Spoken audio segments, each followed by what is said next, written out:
So right now we're going to be looking at subtracting fractions. Subtracting fractions really works the same way as adding fractions, but you just basically see what's left rather than putting things together. So the first example we're going to be looking at is 2/3 minus 1/4. So if we look at our fraction strips, 2/3 is this much here. 1/4 is this much here. So if I were to take the 1/4 away from the 2/3, I'd be left with this much. But how much is this much? So in order to figure that out, we have to use equivalent fractions in order to do that. Or we can look at fraction strips to see what is equivalent to it.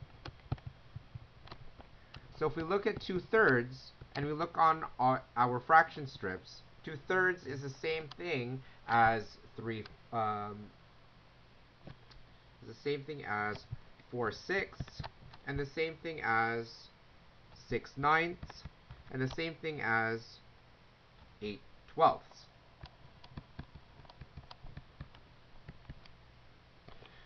Whereas when we have to subtract the quarter is the same thing as 2/8 or 3/12.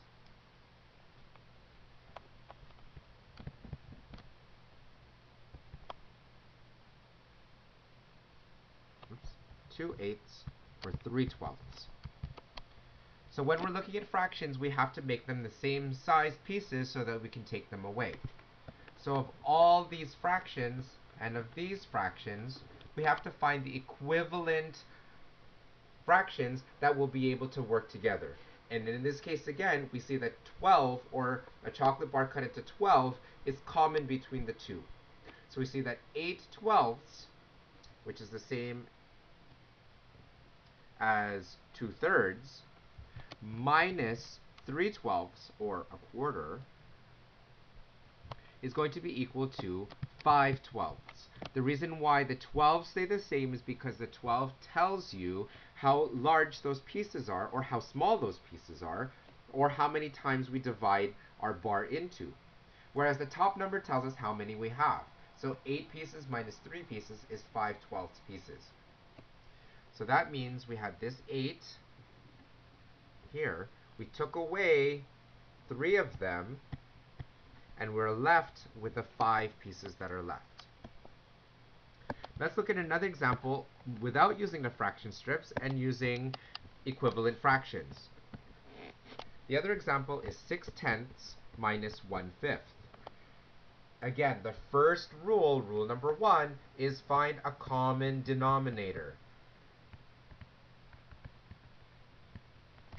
So we find the common denominator between 10 and 5. So I list the multiples of each one. So the first example, multiples of 5 are 5 and 10 and 15. I can continue on, but I notice that 10, the first multiple of 10 is 10. So they already share the multiple of 10. So that means my denominator for both will be 10. 6/10, gladly, I don't have to do anything because the 10 is already on the bottom. The 1/5, however, I need to convert this to the denominator 10. In order to do that, I need to double the number of pieces by cutting each of them into 2. That means I have twice the number of pieces than I did before the cut. That means 1/5 is the same thing as 2/10. Using the fraction strips, this is quite clear. Then we can subtract because now they have the same denominator. So 6/10 minus the 2/10, which is the same thing as 1/5, is equal to pieces that are still divided into 10, and 6 minus 2 is 4. My answer is 4/10, which is this one. However, because we're given to it in tenths, I can reduce this further because 4/10 is the same thing as 2/5. So this is the same as 2/5. This is how we subtract using equivalent fractions.